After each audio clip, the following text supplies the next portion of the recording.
Bonjour à tous, amis. Préparez-vous à une plongée captivante dans les temps anciens, à la découverte des Sumériens, l'une des civilisations les plus mystérieuses et influentes. Vous en avez sans doute entendu parler, mais connaissez-vous tout? Aujourd'hui, nous allons voyager dans le monde des dieux, des héros et des mystères éternels qui entouraient ce peuple extraordinaire.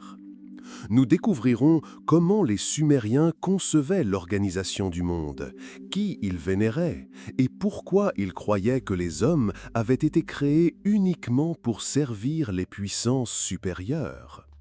Nous explorerons également comment la mythologie sumérienne a influencé les cultures ultérieures, de Babylone au texte biblique. Et puis, il y aura les Anunnaki, ces dieux énigmatiques que certains associent aujourd'hui aux théories sur les anciens astronautes. Vérité ou pure fantaisie? Essayons ensemble de trouver la réponse.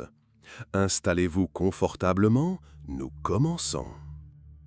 Les Sumériens étaient un peuple ancien qui, au troisième millénaire avant Jésus-Christ, a fondé l'une des premières civilisations au monde. Leur ville était située dans le sud de la Mésopotamie, sur le territoire de l'actuel Irak, entre les fleuves Tigre et Euphrate. Ces terres fertiles, connues sous le nom de croissants fertiles, avec leur sol riche, permettaient aux Sumériens de cultiver des céréales et de développer de grands centres de population. Bien que les premières colonies soient apparues ici dès le 5e millénaire avant Jésus, ce sont les Sumériens qui les transformèrent en véritables cités-États, Ur, Uruk, Lagash, Kish. Chacune de ces cités indépendantes avait son propre souverain, son armée, ses lois et son dieu protecteur. Au centre de chaque ville s'élevait un ziggurat, un immense temple à degrés où les prêtres accomplissaient des rituels et des sacrifices. Les Sumériens n'ont laissé aucun témoignage écrit sur leur origine, et on ne sait toujours pas avec certitude d'où ils venaient. Leur langue ne ressemble à aucune autre langue ancienne, ce qui ajoute encore à leur mystère. Peut-être étaient-ils des habitants indigènes de la Mésopotamie, ou peut-être venaient-ils d'autres régions. Les Sumériens n'étaient pas seulement des bâtisseurs de villes, mais aussi de grands inventeurs. Ils ont créé la première forme d'écriture au monde, le cunéiforme. Leurs textes, écrits avec des calames pointus sur des tablettes d'argile malléables, séchées au soleil ou cuites au four, nous sont parvenus à travers les millénaires. Grâce à ces tablettes, nous savons comment vivaient les Sumériens, quelles étaient leurs lois et leurs récits. Ce sont les Sumériens qui ont inventé le système 60 hexagésimal pour mesurer le temps que nous utilisons encore aujourd'hui. Ils ont créé le premier système financier, tenu la comptabilité des impôts, inventé les chariots à roues et les premiers mécanismes rudimentaires pour l'irrigation des champs. Mais leur héritage le plus important est sans doute leur mythologie. Leurs dieux étaient de véritables souverains de l'univers, maîtres des destins des hommes.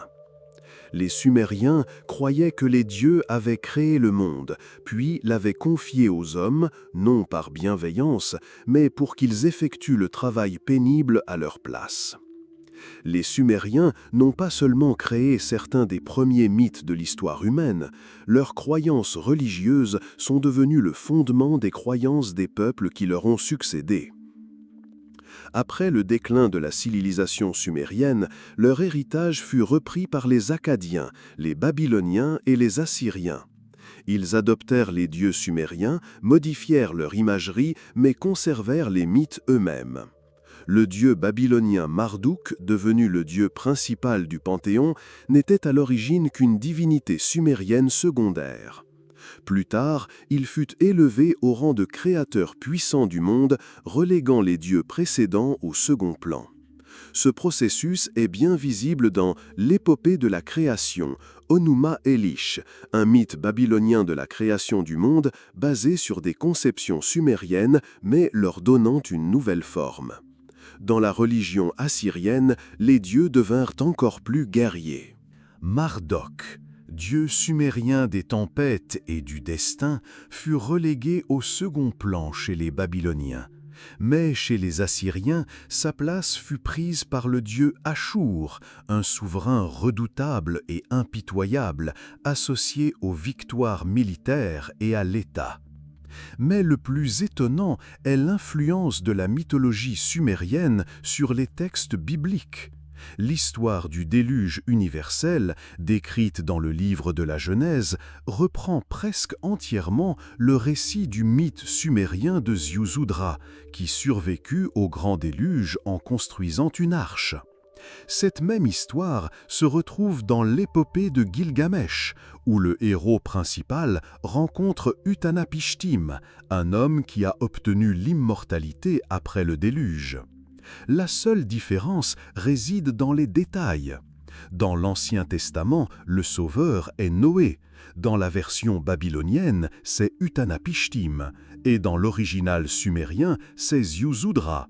Même la conception de l'au-delà dans l'ancien Israël porte des échos des croyances sumériennes. Dans la mythologie sumérienne, les âmes des morts descendent dans le monde souterrain, où elles vivent dans une poussière obscure. Leur destin dépend des rites funéraires accomplis par les vivants. Les conceptions juives ultérieures du Sheol, un lieu sans joie où vont toutes les âmes, font écho au monde des morts sumériens. Les figures bibliques de héros peuvent également trouver leurs racines dans les textes sumériens. Par exemple, Nemrod, un puissant chasseur et roi que la Bible associe à la construction de Babylone, pourrait être un personnage composite de souverains sumériens réels ou du mythique Gilgamesh, souverain d'Uruk, qui accomplissait des exploits, s'opposait aux dieux et cherchait l'immortalité. La connaissance des mythes sumériens nous est parvenue non pas par tradition orale ou récit tardif, mais grâce à l'une des plus grandes révolutions technologiques de l'Antiquité, l'invention de l'écriture cunéiforme. Les Sumériens furent les premiers dans l'histoire à consigner leurs mythes sur des tablettes d'argile en utilisant un roseau taillé. Ces tablettes, séchées au soleil ou cuites au four, ont permis aux mythes sumériens de survivre aux millénaires. Les écritures anciennes ne se contentaient pas de documenter des textes religieux, elles servaient également de réservoir de connaissances. Par conséquent, de nombreux récits sumériens ont été transcrits par les Babyloniens et les Assyriens, ce qui a contribué à leur transmission jusqu'à nos jours. L'une des sources les plus importantes de la mythologie sumérienne fut la bibliothèque d'Assurbanipal, une vaste collection de tablettes cunéiformes découvertes dans les ruines de l'ancien palais assyrien de Ninive. Cette bibliothèque conservait des textes qui racontaient les traditions sumériennes, mais déjà dans une interprétation babylonienne. L'une des sources les plus importantes de la mythologie sumérienne fut la bibliothèque d'Assurbanipal, une vaste collection de tablettes cunéiformes découvertes dans les ruines de l'ancien palais assyrien de Ninive. Cette bibliothèque conservait des textes qui racontaient les traditions sumériennes, mais déjà dans une interprétation babylonienne. Le texte le plus célèbre des Sumériens est l'épopée de Gilgamesh, le plus ancien poème littéraire, qui narre les aventures du roi d'Uruk, sa quête d'immortalité et sa rencontre avec les héros du passé. Il y est question du dieu Enki, du déluge, de la déesse Inanna et du royaume des morts. Tout cela fait de l'épopée de Gilgamesh une source inestimable de la mythologie sumérienne. Pour les Sumériens, le monde n'est pas sorti de rien. Il n'a pas été créé par la volonté d'une seule divinité, comme dans les religions ultérieures. Le monde est né du chaos, des forces primordiales qui existaient bien avant l'apparition des dieux, de la terre et même du temps lui-même. Avant tout, il y avait Apsu, l'océan infini d'eau douce, l'être primordial, l'incarnation vivante de la force chaotique. Apsu contenait la force créatrice, mais il restait lui-même immobile et immuable. Quelque part plus profondément se cachait un second abîme, Nun, les eaux souterraines sombres, que les Sumériens concevaient comme un lieu mystérieux, caché aux yeux des mortels et même des dieux. Plus tard, cette conception se retrouvera dans les mythes de Babylone, puis dans les récits bibliques sur les eaux de l'abîme. Dans cet état primordial, à un moment donné, les premiers dieux apparurent de ces eaux. Leur naissance ne fut pas le résultat d'un dessein particulier, ils surgirent simplement comme des étincelles d'un feu. Parmi eux, il y avait An, l'incarnation du ciel, et Ki, l'essence de la terre. Ils n'étaient pas encore séparés l'un de l'autre, mais formaient un tout, enfermé dans le chaos. Pour que le monde puisse exister, la terre devait être déchirée et le chaos ordonné. Quand On et Ki, le ciel et la terre, se furent séparés, l'espace apparut, mais la terre elle-même restait vide et stérile, comme un morceau d'argile informe. C'est ici qu'intervient l'une des déesses les plus importantes de la mythologie sumérienne, Ninursag. Son nom signifie « dame des montagnes », et dans les textes anciens, elle est décrite comme la grande créatrice de paysages. C'est elle qui façonna les premières collines et les hauteurs, sépara la terre de l'eau et créa les lieux où les fleuves pouvaient couler. C'est son travail qui prépara le monde à l'apparition de la vie. Les Sumériens ne concevaient pas la création du monde comme un acte instantané, comme dans la tradition biblique. Leur cosmogonie ressemble plutôt à un artisanat, un processus long, exigeant force et habileté. Ninursag transforma le chaos en un espace organisé. Mais cela ne suffisait pas, le monde restait encore désordonné et stérile. Il fallait instaurer un ordre, créer une structure à la création, définir qui gouvernerait ce monde et comment il existerait. On, le dieu du ciel, était infini, froid et distant. Il existait au-dessus de tout ce qui est. Il était la source de la puissance divine, mais intervenait rarement dans les affaires du monde. Ki, la déesse de la terre, était solide, fertile, pleine de vie. Ensemble, ils formaient la base de la création, mais restaient encore unis. Leur séparation ne s'est pas produite d'elle-même. Ce fut un acte de force, un pas volontaire qui eut des conséquences. C'est ici qu'apparaît un nouveau personnage important de la mythologie sumérienne, Enlil. Enlil était le fils d'An et de Ki, mais contrairement à son père, il n'était pas distant. Il était la force du vent, des tempêtes et du mouvement.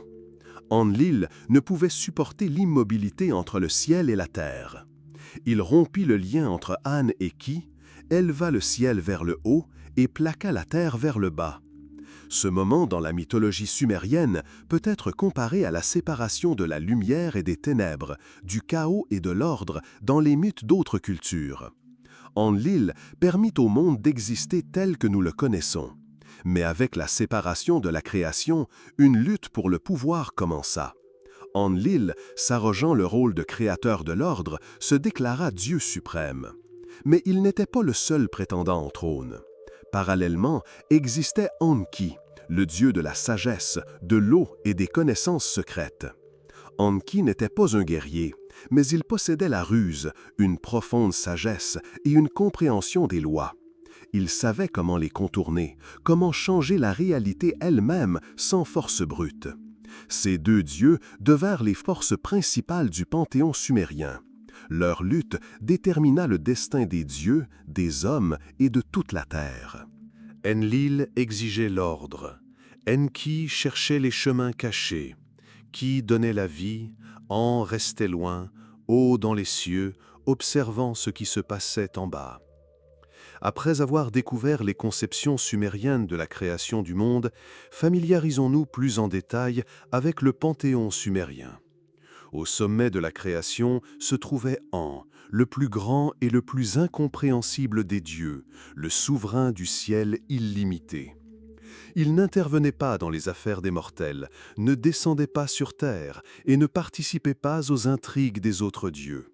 Son pouvoir était absolu, mais il régnait de loin, comme une étoile lointaine brillant en hauteur.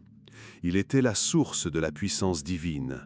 C'est de lui que venait le pouvoir de tous les autres dieux. Sans son approbation, personne ne pouvait être considéré comme un souverain légitime.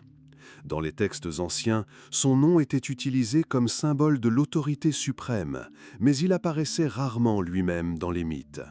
Il était le Dieu auquel s'adressaient non les hommes, mais seulement les dieux, lorsqu'il s'agissait de décider du sort de la création. Son trône se trouvait au sommet de la voûte céleste, dans le plus haut des mondes célestes. Bien qu'il fût considéré comme le père des dieux, son pouvoir était plutôt symbolique. Il ne gouvernait pas le monde directement, mais délégua ce rôle à d'autres. C'est pourquoi ses enfants, principalement Enlil, devinrent les forces motrices. Enlil ne se contentait pas de gouverner le monde, il le protégeait. Il veillait à ce que tout se déroule selon l'ordre établi, à ce que les dieux reçoivent des sacrifices et que les hommes remplissent leur rôle. Mais si quelqu'un violait cet ordre, Enlil était impitoyable. L'un des exemples les plus frappants de sa colère fut le Grand Déluge, un événement que les Sumériens décrivirent bien avant l'histoire biblique. Dans ce mythe, Enlil décida d'effacer l'humanité de la surface de la terre. Mais tous les dieux n'étaient pas d'accord avec sa décision. Dans les mythes sumériens, les hommes apparurent non pas comme des créations aimées des dieux, mais comme leurs serviteurs. Ils devaient travailler pour les dieux, construire des temples, apporter des sacrifices, chanter les louanges de leur maître céleste. Les hommes accomplissaient le travail ardu que les dieux eux-mêmes devaient faire auparavant. Mais avec le temps, leur nombre augmenta, et avec lui le bruit qu'ils faisaient. Les dieux sumériens étaient des rois, et ils étaient irrités que la terre soit pleine de cris, de conversations et du brouhaha des hommes. L'un des mythes raconte qu'Enlil, en colère, se plaignit aux autres dieux. « Les hommes font du bruit, leur voix me dérange pendant mon sommeil. » Et alors, il décida de les détruire une fois pour toutes.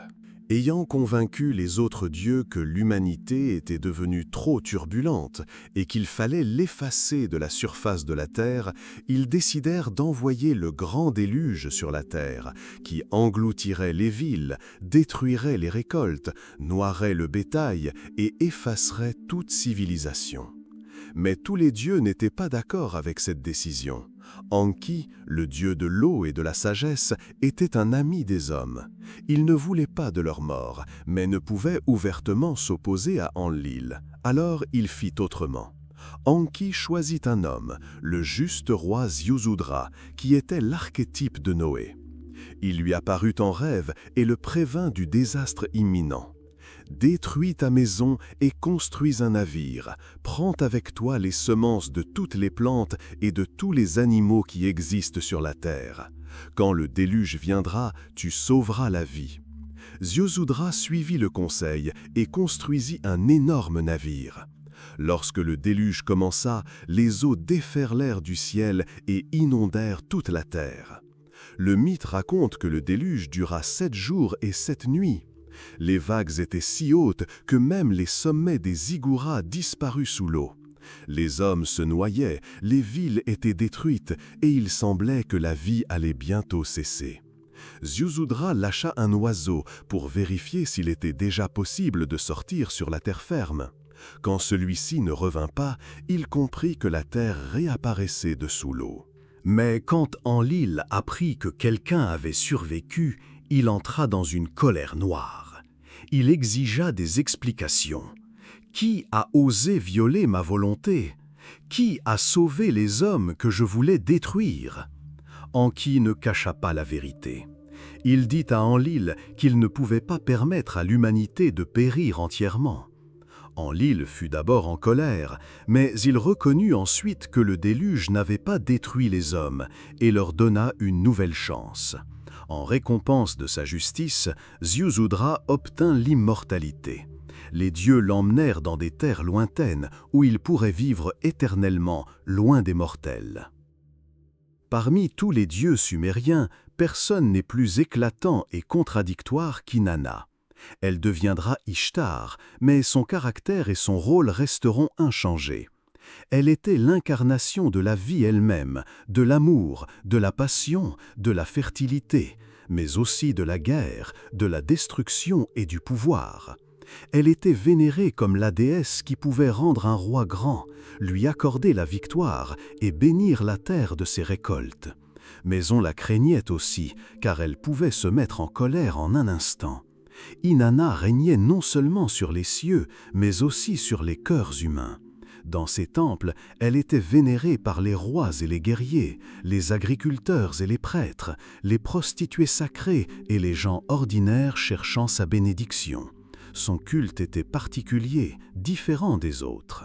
Il ne reposait pas seulement sur la peur de la déesse ou sur les supplications de pitié. Le culte d'Inanna était vie, émotion, corporalité. Dans ces temples résonnait la musique, les gens chantaient et dansaient, accomplissant des rituels sacrés qui devaient transmettre à la déesse leur dévotion. Les rites en son honneur ne se limitaient pas aux sacrifices comme pour les autres dieux. On lui consacrait des spectacles entiers, des mystères dans lesquels on reproduisait ses mythes, son amour et sa passion. L'un des rituels les plus importants était le rite du mariage sacré. Chaque année, lors de la fête du printemps, le roi de Sumer contractait une union symbolique avec Inanna. Il devait devenir son bien-aimé, son élu. Dans le temple avait lieu une cérémonie solennelle, au cours de laquelle la grande prêtresse, représentant la déesse elle-même, unissait le roi dans un acte sacré de divin et de terrestre. Ce rite était considéré comme nécessaire à la prospérité du pays. Si la déesse acceptait le roi, la terre devenait fertile, les récoltes étaient abondantes et le royaume pouvait prospérer. Si, au contraire, il ne lui plaisait pas, cela pouvait signifier sécheresse, famine, maladie et guerre. Le culte d'Inanna comprenait également le culte des prêtresses qui servaient dans ces temples. Ces femmes ne faisaient pas que prier et accomplir des rites, elles incarnaient aussi la déesse elle-même. Elles étaient considérées comme ses incarnations terrestres, ses messagères. Leur contact, leurs paroles, leurs danses, tout cela était considéré comme sacré, rempli de pouvoir. Le nom d'Inanna était écrit sur des tablettes d'argile avec des prières et des requêtes. Elle était représentée sous la forme d'une lionne, aux pattes et aux ailes, avec une couronne sur la tête, un arc et des flèches, prête à défendre comme à attaquer. Mais malgré tout son pouvoir, Inanna n'était pas soumise au destin. Elle aussi, comme toute autre créature, dut un jour faire face à ce qui se trouve au-delà de la vie, au monde de la mort. Le mythe de la descente d'Inanna dans le monde souterrain est l'une des histoires les plus mystérieuses et dramatiques de l'Ancien Monde. Pourquoi la déesse, qui était l'incarnation de la vie, décida-t-elle de se rendre au royaume des morts? Certaines versions disent qu'elle voulait revendiquer le pouvoir même là où règne sa sœur Ereshkigal. D'autres affirment qu'elle y descendit pour pleurer la mort de son mari. Quelle que soit la raison, son voyage devint une épreuve qui changea le cours même de la création. Avant de partir pour le monde souterrain, Inanna se prépara. Elle savait que ce serait un voyage dangereux et elle ordonna à son fidèle serviteur Ninshubur d'attendre 3 jours et 3 nuits. Si elle ne revenait pas, il devrait demander de l'aide au grand Dieu. Inanna s'orna de bracelets en or, de sa ceinture, de tout ce qui symbolisait son pouvoir et sa force. Elle était prête à se présenter devant la souveraine des morts dans toute sa majesté divine. Mais lorsqu'elle s'approcha des portes du monde souterrain et demanda à être admise, le gardien des portes réfléchit. Il transmit sa requête à Ereshkigal, et celle-ci, souriant, accepta, mais avec une condition. Inanna devrait entrer comme entre tous les morts, laissant derrière elle sa force. À chacune des 7 portes du monde souterrain, un objet lui fut retiré. Sa couronne resta aux premières portes, son sceptre aux 2e, ses ornements, ses vêtements et sa protection magique. Tout lui fut enlevé, jusqu'à ce que, après avoir franchi les dernières portes, elle se retrouve complètement nue devant sa sœur Ereshkigal. Sans une once de pitié, Ereshkigal la condamna et ordonna qu'on la tue. Le corps d'Inanna fut pendu à un crochet, laissé dans l'obscurité. Sur terre, pendant ce temps, le chaos commença. Sans Inanna, la vie commença à décliner. Sans elle, les plantes ne fleurissaient pas, les fleuves ne coulaient pas, les enfants ne naissaient pas. Ninshubur attendit 3 jours et 3 nuits, puis alla trouver les dieux pour leur demander de l'aide. Enlil refusa d'intervenir, Anne ne voulut pas s'opposer à la volonté de la mort. Seul Enki, le sage dieu de l'eau, trouva un moyen de la sauver. Il créa 2 esprits que personne ne connaissait, des êtres qui pouvaient entrer dans le monde souterrain, mais qui n'appartenaient ni au monde des vivants, ni au monde des morts. Ils entrèrent dans le palais d'Ereshkigal, mais ne demandèrent pas la libération d'Inanna. Ils écoutèrent simplement. Ereshkigal gémissait de douleur, se plaignant de ses souffrances, et alors les esprits lui dirent « Nous savons ce que c'est que de souffrir ». Pour la première fois dans l'histoire, la déesse de la mort entendit de la compassion. Elle fut si surprise qu'en guise de remerciement, elle leur offrit n'importe quel don, de libérer Inanna. Mais personne ne peut quitter le monde des morts simplement comme ça. À sa place, Inanna devait en laisser quelqu'un d'autre. Elle accepta. Quand elle revint sur terre, son regard tomba sur Dumuzi, le dieu de la floraison, et son bien-aimé. Lui, semblait-il, ne pleurait pas, ne priait pas pour son retour, n'accomplissait aucun rite en son honneur. Dans sa fureur, Inanna lui envoya les serviteurs du monde souterrain, et ils l'entraînèrent dans les ténèbres. Plus tard, la sœur de Dumuzi, la déesse Geshtinanna, proposa de partager son destin. Au final, il passa 6 mois dans le monde souterrain, puis revenait sur Terre, symbolisant le changement des saisons. Ce mythe est l'un des plus anciens récits sur la mort et la renaissance, sur la façon dont il est impossible d'éviter les ténèbres. Lorsque le soleil se levait sur les villes sumériennes, ce n'était pas seulement un nouveau jour qui commençait. Le regard du dieu Utu revenait sur terre.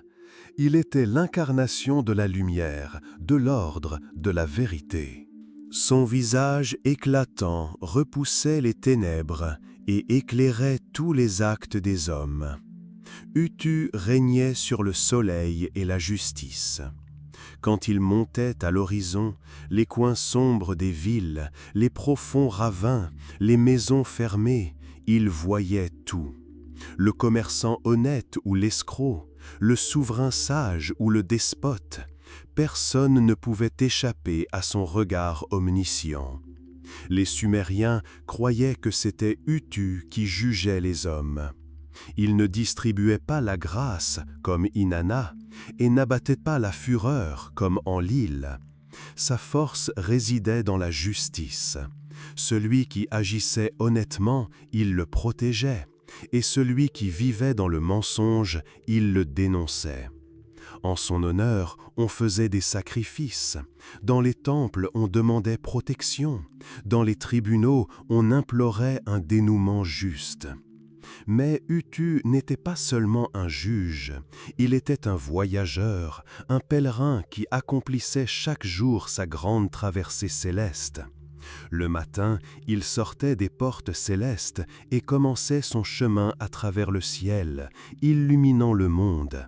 Et le soir, il descendait derrière l'horizon pour traverser la nuit le monde souterrain.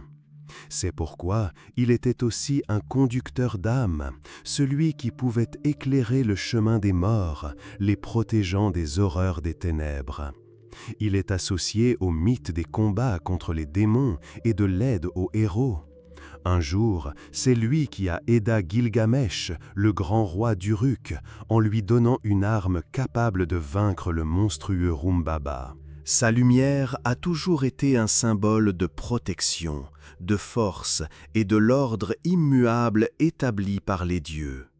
Mais si Utu était la lumière du jour, la nuit, le monde appartenait à un autre dieu, Nana. Si le soleil des Sumériens était l'incarnation de la loi, la lune représentait les mystères. Nana, plus tard appelé Sin, était le dieu de la lune, de la sagesse, de la magie et de la divination. Sa lumière n'ouvrait pas la vérité comme les rayons du soleil d'Utu, mais au contraire la cachait, laissant place aux énigmes et aux mystères. Les Sumériens voyaient comment chaque nuit la lune changeait d'apparence, d'une fine faucille à un disque plein et de nouveau à une disparition. C'est pourquoi Nana était considéré comme le dieu des changements, du cycle du temps, des rythmes de la vie et du destin lui-même. Les prêtres, croyant qu'il était celui qui révélait l'avenir à ceux qui savaient lire les signes, étaient les meilleurs astronomes et devins de Sumer. Ils étudiaient les phases de la lune, calculaient le moment des semailles, des batailles et des fêtes. Le règne de Nana était un lieu d'épanouissement. Il voyageait dans le ciel dans sa barque céleste, dirigeant le cours du temps, le cycle des marées. Ses principaux centres de culte étaient les villes d'Ur et de Haran, où se dressaient d'imposants temples, dans lesquels les prêtres consignaient les prophéties sur des tablettes d'argile. Nana était considéré comme le père de deux grands dieux, le solaire Utu et le guerrier Gilgamesh. Les mythes racontent qu'il leur transmit sa sagesse. Utu obtint la capacité de voir la vérité et Gilgamesh la force du pouvoir. Mais derrière la lumière lunaire se cache toujours l'obscurité. En tant que dieu de la nuit, Nana était également associé au monde d'outre-tombe, aux présages, aux connaissances secrètes. C'est à lui qu'on faisait des sacrifices, magiciens, astrologues et souverains qui cherchaient des réponses dans le silence de la nuit. Quand le soleil se levait, sa lumière pouvait éclairer la vérité, mais quand il se couchait, la lumière lunaire apportait des réponses parmi les majestueux dieux du panthéon sumérien.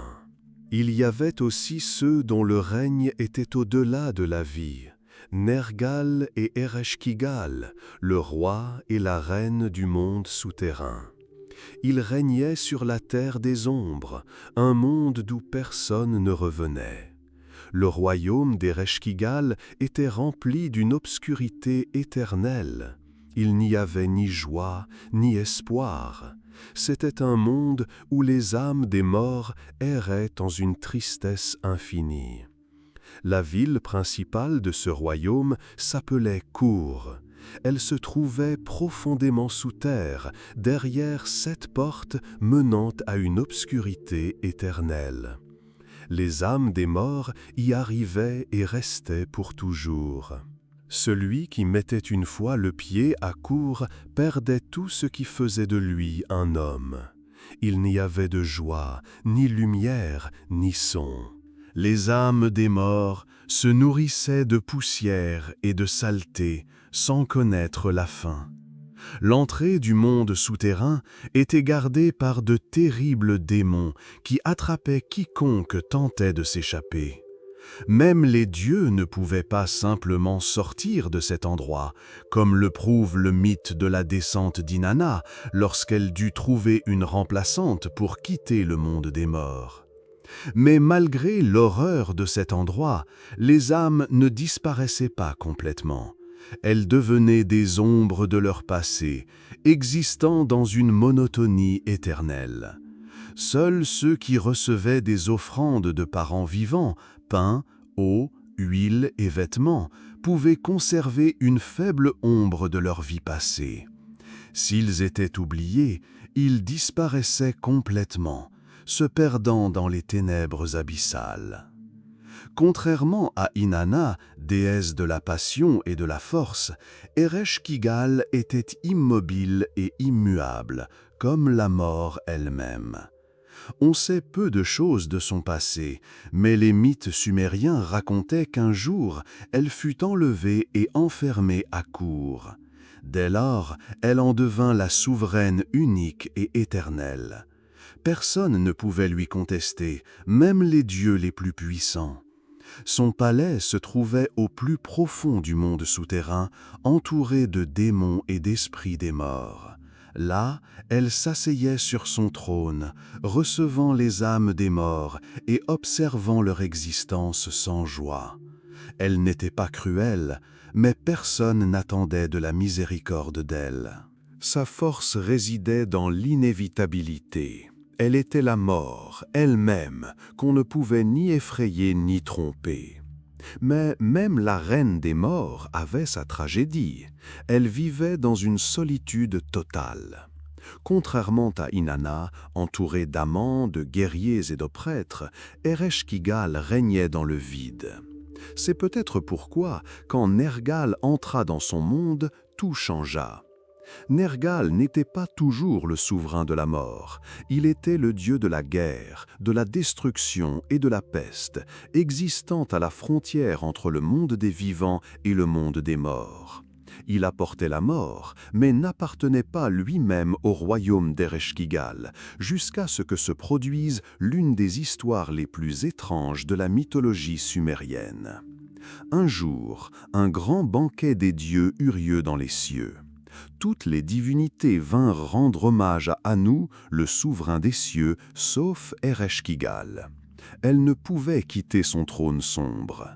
Alors on envoya Namtar, son messager, pour qu'il la représente à la fête. Mais lorsque Namtar entra dans la salle, tous les dieux se levèrent pour saluer le messager de la reine des morts, tous sauf Nergal. Il refusa de s'incliner devant celui qui venait du monde des morts. Offensé, Ereshkigal, lorsqu'il descendit à Kour, Ereshkigal lui apparut, puissante, froide, mais belle dans sa sombre force. Elle l'accueillit, mais pas comme un prisonnier. Une étrange liaison primordiale naquit entre eux. Certaines versions du mythe disent qu'Ereshkigal tomba amoureuse de lui. D'autres qu'ils se battirent pour le pouvoir. Elle lui proposa de rester à Kour, mais Nergal était le dieu de la guerre, et il n'avait pas l'intention de devenir un prisonnier des morts. Il attendit son heure, attaqua Ereshkigal et s'enfuit vers le monde des vivants, la laissant dans la rage et la solitude. Après sa fuite, Nergal retourna aux cieux, mais sa victoire fut de courte durée. Ereshkigal ne pouvait quitter Kour, mais sa colère atteignit les dieux. Elle déclara qu'elle avait été trahie, qu'elle détruirait le monde entier des vivants. Les dieux eurent peur, ils ne pouvaient pas permettre à Kour d'engloutir le monde entier, alors ils ordonnèrent à Nergal de retourner. Mais cette fois, il ne vint pas comme prisonnier, mais comme conquérant. Nergal descendit à nouveau dans le monde souterrain, mais maintenant il ne demandait pas pardon. Il entra dans la salle du trône d'Ereshkigal les armes à la main, brisa les portes de Kour et tua sa garde. Quand il arriva jusqu'à elle, les mythes racontent qu'il la saisit par les cheveux, la fit tomber de son trône et se prépara à la tuer. Mais à ce moment-là, Ereshkigal pleura. Elle ne supplia pas la pitié, mais dit que tout ce qu'elle voulait, c'était de ne pas être seule. Elle régnait à Kour seule, tandis que d'autres dieux se délectaient du monde des vivants. Maintenant, elle avait rencontré quelqu'un qui pouvait être son égal. Nergal la regarda et, au lieu de la tuer, il l'embrassa. Il comprit qu'on ne pouvait vaincre la mort, on ne pouvait que s'allier à elle. Ainsi, il devint le roi du monde souterrain aux côtés d'Ereshkigal. Il ne pouvait plus retourner dans le monde des vivants. Il n'était plus seulement le dieu de la guerre, mais aussi le dieu de la mort. Les Sumériens craignaient Kur, mais ils essayaient aussi d'apaiser ses souverains. Dans les temples, on faisait des sacrifices non seulement au dieu de la vie, mais aussi à Nergal, pour qu'il n'envoie pas de maladies et de destruction, et à Ereshkigal, pour qu'elle ne prenne pas les âmes trop tôt. Les rituels commémoratifs jouaient un rôle important. Les parents apportaient des offrandes aux esprits des morts pour qu'ils ne souffrent pas de la faim dans le monde souterrain. Plus l'âme recevait de respect de la part de ses descendants, mieux elle se portait à Kur. Les rois, les prêtres et les mages essayaient de prévoir comment éviter une mort prématurée. De nombreux Sumériens laissaient même des formules sur leur tombe pour se protéger après la mort et ne pas tomber dans l'oubli éternel. Mais, aussi fort qu'ils aient essayé, aucun homme ne pouvait échapper à Kur. Toutes les routes menaient là. Maintenant que nous nous sommes familiarisés avec les dieux sumériens, passons à l'aspect le plus mystérieux de leur mythologie, les Anunnaki. Dans les textes sumériens, les Anunnaki apparaissent comme des êtres énigmatiques, liés au ciel, à la terre et au monde souterrain. Ils n'agissent jamais seuls. On ne peut pas les imaginer comme des personnalités distinctes, car ils sont toujours mentionnés ensemble, comme une sorte de collectif prenant des décisions importantes. Dans les textes les plus anciens, il est dit qu'ils sont les descendants d'An, le dieu du ciel. Cela souligne leur statut élevé. Mais ils ne deviennent pas pour autant les dieux principaux. On ne peut les comparer à Enlil ou à Enki, le sage dieu de l'eau. Les Anunnaki ressemblent plutôt à un conseil de dieux qui décide de la manière dont le monde doit être organisé. Ils se réunissent, discutent, approuvent des décisions, mais ne participent pas au mythe aussi activement que d'autres divinités. À Sumer, chaque grande ville avait son propre protecteur. À Pour règne Enlil, à Ur, Nana, à Uruk, Inanna. Mais derrière ces dieux puissants se cachent les Anunnaki. Ils sont présents de manière invisible dans les textes religieux, déterminant quelles villes prospéreront et lesquelles tomberont. C'est leur volonté qui confère le pouvoir au roi. On croyait que le roi sumérien régnait par la bénédiction des Anunnaki, et s'il se détournait de lui, l'État tomberait en ruine. L'intervention la plus célèbre des Anunnaki dans le destin des hommes est liée au grand déluge. Selon une version des mythes sumériens, ils se réunirent en conseil céleste et décrétèrent que les hommes devaient disparaître. Enlil approuva cette décision et Enki la viola en avertissant le juste roi Ziusudra. Mais malgré leur puissance, leur statut changea avec le temps. Si dans les premiers textes ils sont liés au conseil céleste, dans les mythes ultérieurs, ils se retrouvent dans le monde souterrain. Désormais, les Anunnaki ne sont plus des juges célestes, mais des esprits qui décident du sort des morts. Ils ne dirigent plus les villes, n'influencent plus les rois, mais répartissent les destinées dans le royaume d'Ereshkigal. Qu'étaient donc ces êtres ? Ils ne sont jamais descendus vers les hommes, n'ont pas engagé de dialogues ouverts avec les rois, n'ont pas enseigné les métiers, comme l'a fait Enki. Ils décidaient, mais agissaient par l'intermédiaire d'autres dieux. Ils n'étaient pas des personnalités distinctes, ils n'ont pas de mythes dans lesquels ils manifestent leur caractère ou accomplissent des exploits. Ce sont des juges, des forces, qui étaient derrière les grands événements, mais qui n'intervenaient pas directement. Ils ont créé le monde, puis se sont retirés dans l'ombre, laissant les dieux plus actifs régner. Si les Sumériens croyaient que les dieux étaient animés par des passions, l'amour, la colère, les Anunnaki en étaient dépourvus. Ils étaient la loi, qu'on ne pouvait voir, mais qui gouvernait tout. Ils pouvaient élever une ville jusqu'aux cieux, puis l'effacer de la surface de la terre. Ils suivaient leur destin. Les hommes ne pouvaient pas s'adresser directement aux Anunnaki. C'est ce que faisaient les prêtres, qui servaient de lien entre le monde des mortels et les célestes. Dans les grandes villes de Sumer, il existait des complexes de temples où les prêtres essayaient de comprendre leur volonté en étudiant le foie des animaux. Tout cela faisait partie d'un système permettant de savoir si les Anunnaki étaient satisfaits de la manière dont le monde était organisé. Dans la tradition sumérienne, les Anunnaki sont souvent mentionnés dans les textes liés aux sacrifices. Les hommes apportaient du pain, du vin, de l'huile, du bétail. C'était pour les dieux, afin de maintenir l'équilibre. Les peuples de la civilisation sumérienne ne voyaient pas les Anunnaki, mais savaient que leur présence déterminait tout. Ils ne faisaient pas la guerre, n'intervenaient pas dans les histoires d'amour, ne construisaient pas de villes, mais décidaient lesquelles survivraient et lesquelles tomberaient. Les Anunnaki étaient les dieux de l'ordre et de l'inévitabilité, des forces qui gouvernaient le destin du monde. Les Sumériens essayaient de les apaiser par des sacrifices et des rituels pour mériter leur faveur. Ces dernières décennies, les Anunnaki sont devenus non seulement des divinités sumériennes antiques, mais aussi des héros de nombreuses théories pseudo-scientifiques qui les lient aux extraterrestres, aux anciennes civilisations et même à des expériences de génie génétique. On dit qu'ils sont arrivés d'une planète lointaine, ont créé les hommes en laboratoire et les ont utilisés comme ouvriers.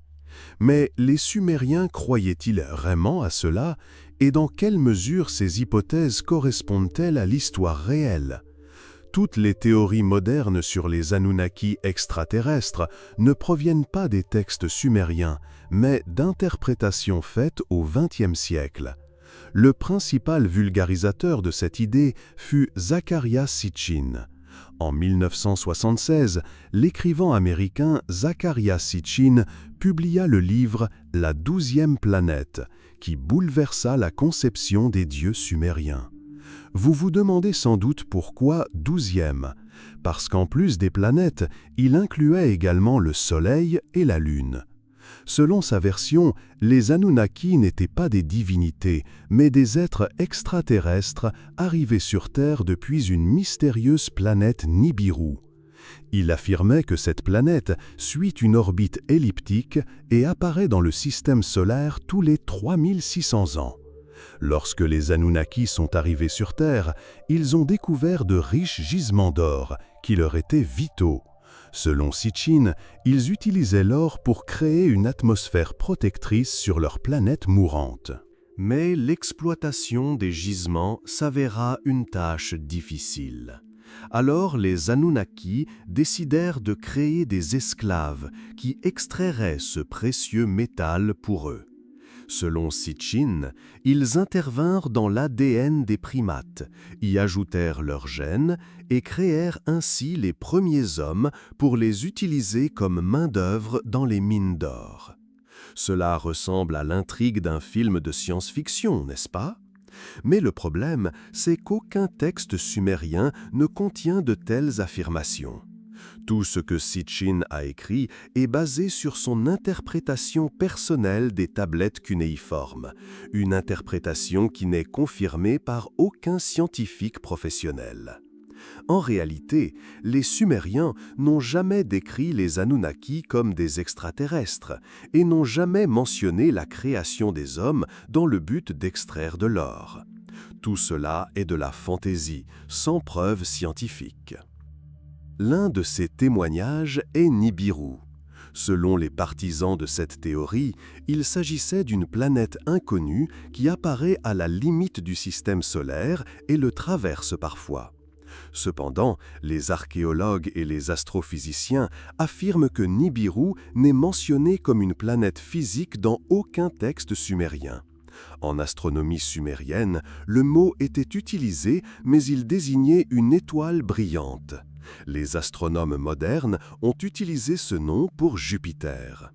Les observations astronomiques modernes n'ont détecté aucun Nibiru. De plus, une planète avec une telle orbite ne pourrait pas exister de manière stable dans le système solaire, car sa gravité détruirait les orbites des autres planètes. En fin de compte, toute la théorie sur Nibiru est basée non pas sur des données réelles, mais sur des spéculations libres qui ne sont en aucun cas confirmées par la science. Les Anunnaki, en tant qu'êtres divins, n'étaient ni des scientifiques ni des ingénieurs. Ils ne construisaient pas de vaisseaux spatiaux, n'utilisaient pas de mécanismes complexes. Leur pouvoir résidait non dans la technologie, mais dans la gestion du destin et de l'équilibre du monde. Aucun texte sumérien ne décrit d'extraterrestres, de vaisseaux spatiaux, de laboratoires ou d'extraction d'or pour les Anunnaki. Tout ce que nous savons de leur rôle est lié à la décision des destins des rois, à la répartition du pouvoir et à la gouvernance du monde souterrain. Mais si tout cela est une invention, pourquoi ces idées continuent-elles de captiver l'imagination des gens ? Les théories sur les anciens extraterrestres sont très attrayantes, car elles fournissent une explication simple aux phénomènes complexes. Beaucoup de gens, en regardant les constructions majestueuses de l'Antiquité, comme les pyramides d'Égypte ou les ziggourats, se posent la question: comment les hommes ont-ils pu créer cela sans l'aide d'une intelligence supérieure ? La vérité historique est que les Sumériens ont eux-mêmes construit leur civilisation. Leurs réalisations sont le résultat de l'intelligence humaine, des connaissances et de millénaires de développement, et non des cadeaux venus d'étoiles lointaines. La mythologie sumérienne ne plaçait pas les hommes au même rang que les dieux. L'homme ne pouvait rivaliser avec la volonté divine et son objectif principal était de servir les dieux, de maintenir l'ordre et l'harmonie dans l'univers. Contrairement aux religions ultérieures, où l'homme pouvait espérer une récompense après la mort, dans la vision du monde sumérienne, tout tournait autour de la vie terrestre. Pour que les dieux ne se détournent pas, les hommes devaient s'occuper d'eux continuellement. Construire des temples, accomplir des rituels, apporter des dons et des sacrifices. Mais comment les Sumériens concevaient-ils leur origine et pourquoi, selon eux, les dieux les avaient-ils créés? Selon le mythe sumérien, les hommes sont apparus non par la bonne volonté des dieux, mais par nécessité. Au début des temps, les dieux inférieurs travaillaient eux-mêmes. Ils extrayaient de la nourriture, creusaient des canaux d'irrigation et accomplissaient un travail pénible. Mais avec le temps, ils se sont lassés et se sont révoltés contre les dieux supérieurs. Lors d'un conseil des dieux, il fut décidé de trouver une solution, de créer des êtres qui prendraient en charge les tâches difficiles. Alors Ninhursag, la déesse de la naissance et de la création, prit de l'argile, la mélangea avec du sang divin et façonna les premiers hommes. Mais les premières tentatives furent infructueuses. Dans certains mythes, Ninhursag expérimente différentes formes, créant des êtres faibles, malades ou difformes, jusqu'à ce qu'elle trouve la forme humaine idéale, capable de travailler. Ainsi, les hommes ont existé dès le début, non pas pour eux-mêmes, mais pour les dieux. Ils n'ont pas reçu l'immortalité, ni de grands objectifs. Leur destin était simple: construire, labourer, ériger des temples, apporter des dons et veiller à ce que l'ordre des dieux soit maintenu. Dans la vision du monde sumérienne, les hommes ne possédaient pas d'étincelles divines, ils n'étaient pas les élus. Leur rôle peut être comparé à celui d'ouvriers dans une immense plantation appartenant aux dieux. Le monde exigeait des soins, et les dieux eux-mêmes ne voulaient pas dépenser leur énergie à maintenir l'ordre. Ils jouissaient de l'éternité, des festins, du pouvoir, mais n'avaient pas l'intention de creuser la terre, de cultiver le blé ou de récolter. C'était le travail des mortels. Certains textes disent même que les dieux se sont libérés du travail grâce aux hommes. Cela signifiait que toutes les catastrophes terrestres, sécheresse, guerre, épidémies, étaient perçues comme la colère des dieux, mécontents de la manière dont leurs ordres étaient exécutés. Pour maintenir l'ordre, chaque jour, les prêtres montaient au sommet des ziggourats pour accomplir des rituels, allumer des encensoirs, offrir de la nourriture aux dieux. Mais les prières seules ne suffisaient pas. Ils croyaient que les dieux, bien qu'immortels, avaient aussi besoin de soins. Ils avaient besoin de nourriture, de boissons et de cadeaux.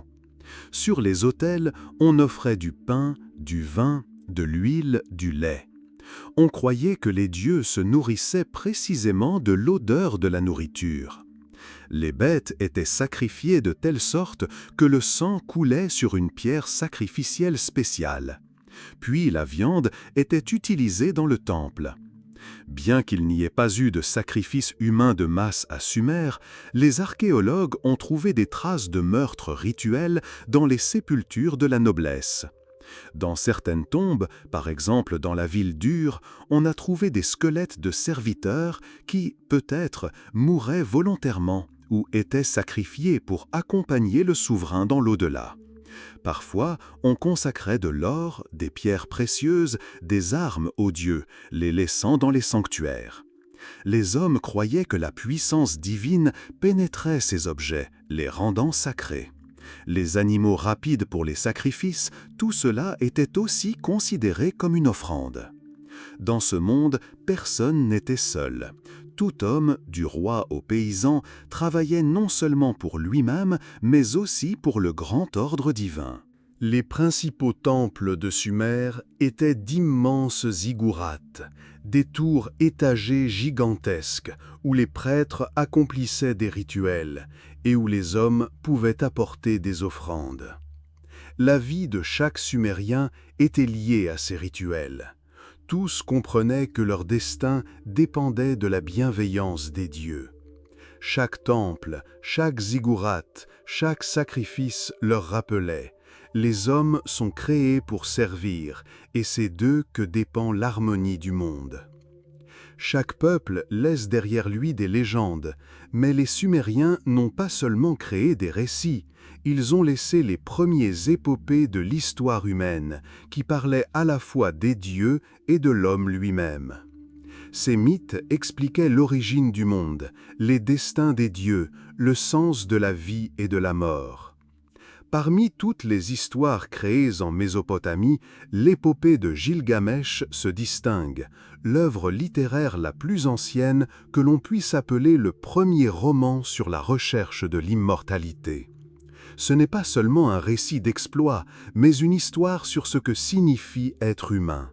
Cette légende est née il y a environ 4000 ans. Elle a traversé le chemin des traditions orales jusqu'aux tablettes cunéiformes et continue d'inspirer les gens même aujourd'hui. À Sumer, les rois étaient considérés comme institués par les dieux, mais Gilgamesh était exceptionnel. Il était né d'un père mortel, mais sa mère était la déesse Ninsun. Il voulait que son nom soit retenu.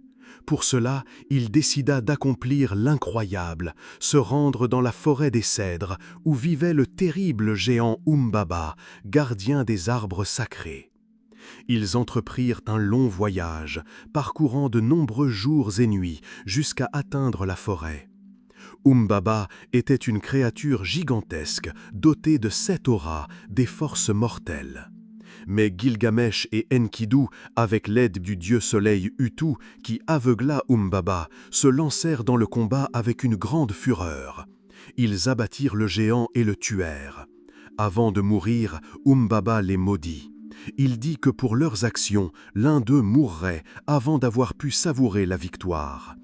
Gilgamesh n'y prêta pas attention, il se réjouissait, mais le destin en décida autrement. Après la victoire, Gilgamesh fut remarqué par la déesse Ishtar. Elle lui proposa de devenir son mari, lui promettant pouvoir, richesse et protection. Mais Gilgamesh refusa. Il savait que son amour était une malédiction. Chacun de ses amants devenait malheureux. Elle transformait les hommes en animaux, leur envoyait des malheurs. Dans sa colère, la déesse s'adressa aux dieux. Elle demanda à son père, Anu, et au grand Enlil de le punir. Alors, le taureau céleste fut envoyé sur Uruk, une créature que nul mortel ne pouvait vaincre. Mais Gilgamesh et Enkidu sortirent à nouveau vainqueurs. Ils tuèrent le taureau, jetèrent sa carcasse devant les dieux. Mais ce fut la dernière victoire. Les dieux décidèrent que quelqu'un devait payer pour cela. Ils prononcèrent leur jugement. Enkidu devait mourir. Gilgamesh ne pouvait y croire, son ami tomba malade, son corps s'affaiblissait de jour en jour. Avant de mourir, Enkidu eut d'étranges rêves sur le monde d'outre-tombe, un lieu froid et sombre où les morts erraient dans les ombres. Gilgamesh comprit pour la première fois l'horreur de la mort, et alors il partit à la recherche de l'immortalité. Il quitta sa ville et se dirigea vers le bout du monde, où vivait Utnapishtim, le seul homme qui survécut au grand déluge et obtint la vie éternelle. Le chemin fut difficile. Gilgamesh traversa la terre de l'obscurité éternelle, rencontra la déesse Siduri qui lui dit « Tu es un homme, réjouis-toi de la vie, oublie l'immortalité. » Mais il ne l'écouta pas.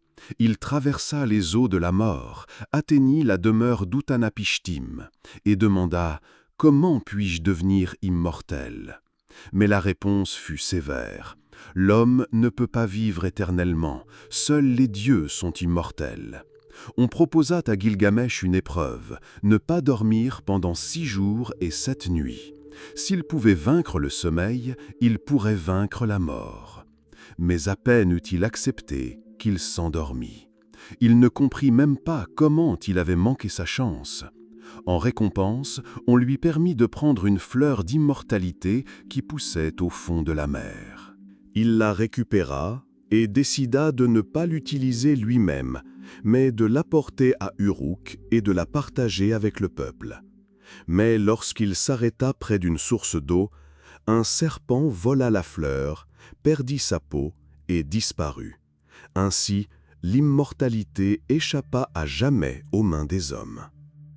Gilgamesh revint à Uruk. Il n'était plus le même. Il comprit. Ce n'est pas l'immortalité qui rend un homme grand, mais ses actes. Il regarda les murs de sa ville et comprit. Ce sont ces murs qui survivront au siècle. Ce sont eux qui resteront après lui. Gilgamesh ne chercha plus l'immortalité. Il comprit que la véritable immortalité est le souvenir qui reste d'un homme. Les Sumériens disparurent il y a des milliers d'années. Leurs villes devinrent des ruines et leur langue cessa d'être parlée. Mais leur mythologie ne s'est pas éteinte sans laisser de traces. Elle a servi de fondement au mythe babylonien, a influencé la Bible, a laissé une empreinte dans les légendes antiques. Même aujourd'hui, nous retrouvons ces motifs dans les livres, les films et les jeux. Bien que les gens ne connaissent pas les Sumériens, leurs idées continuent de vivre. L'héritage culturel sumérien est devenu le fondement de Babylone et de la Syrie. Au lieu de rejeter les anciennes divinités, Babylone les a réinterprétées en faisant partie de sa religion. Ainsi, Enlil se transforma en El, An devint Anu, et Inanna en Ishtar, et Enki en Ea. Leurs caractères changèrent légèrement, mais l'essence resta la même. Cependant, le plus important ne fut pas simplement la conservation des dieux, mais la réécriture des mythes clés. L'un d'eux est l'histoire de la création du monde, qui appartenait initialement aux Sumériens, mais qui, à Babylone, devint un nouveau mythe, l'Enuma Elish. Dans les textes sumériens, l'ordre divin surgissait du chaos primordial. Les Babyloniens développèrent cette idée. Maintenant, les dieux combattent des monstres anciens, et le vainqueur devient le dieu suprême, démembre le corps du dragon et crée à partir de lui le ciel et la terre. L'idée de la bataille contre le chaos pour créer le monde devint l'une des principales dans la mythologie du Moyen-Orient. On la retrouve même dans la description biblique de la création du monde, où Dieu sépare les eaux et établit l'ordre. Dans la mythologie sumérienne, le premier homme, Adapa, fut créé par le dieu Enki, mais ne reçut pas sciemment l'immortalité. Dans une version du mythe, Adapa partit voir le dieu du ciel, Anu, et celui-ci lui proposa de la nourriture et de l'eau de vie éternelle. Mais Enki le prévint que c'était un piège, et Adapa refusa, manquant ainsi sa chance. Dans la Bible, Adam et Ève perdent également l'immortalité, simplement parce qu'ils ont désobéi à Dieu en mangeant le fruit de l'arbre de la connaissance. La différence est dans les détails, mais l'essence est la même. L'homme aurait pu devenir éternel, mais il manqua l'occasion. L'idée sumérienne de la création de l'homme à partir d'argile se retrouve également dans la Bible. Dieu créa Adam de la poussière de la terre, tout comme la déesse sumérienne Ningursag façonnait les hommes à partir d'argile mélangée à du sang divin. Les Grecs, semblait-il, vivaient loin de Sumer, mais par Babylone et la Phénicie, leur mythologie absorba également les anciennes images sumériennes. Prométhée, qui donna le feu aux hommes et se rebella contre les dieux, ressemble à Enki, qui aide les hommes malgré la volonté du Conseil céleste. Héraclès, qui accomplissait des exploits, rappelle Gilgamesh. Ulysse, qui laissa une trace dans l'histoire, Odyssée, voyageant sur les mers et descendant dans le monde souterrain, reprend le chemin de Gilgamesh, qui cherchait la vie éternelle. Même le Tartare grec, où vont les pêcheurs, ressemble au Kur sumérien, un royaume sombre d'ombre où les âmes des morts se nourrissent de poussière. Les Sumériens sont disparus depuis longtemps, mais leurs histoires continuent de vivre. Elles sont devenues le fondement des civilisations ultérieures, ont inspiré des religions, ont créé des archétypes qui résonnent encore aujourd'hui dans les mythes et les légendes. Mais la principale leçon qu'ils nous ont laissée est peut-être la prise de conscience que l'homme est mortel, mais que ses histoires vivent éternellement. Merci de m'avoir accompagné dans ce voyage. Merci pour votre temps, votre attention, votre intérêt pour la sagesse ancienne. Le monde des Sumériens recèle encore de nombreux mystères. Peut-être un jour, nous repartirons-nous dans ce voyage. D'ici là, à bientôt.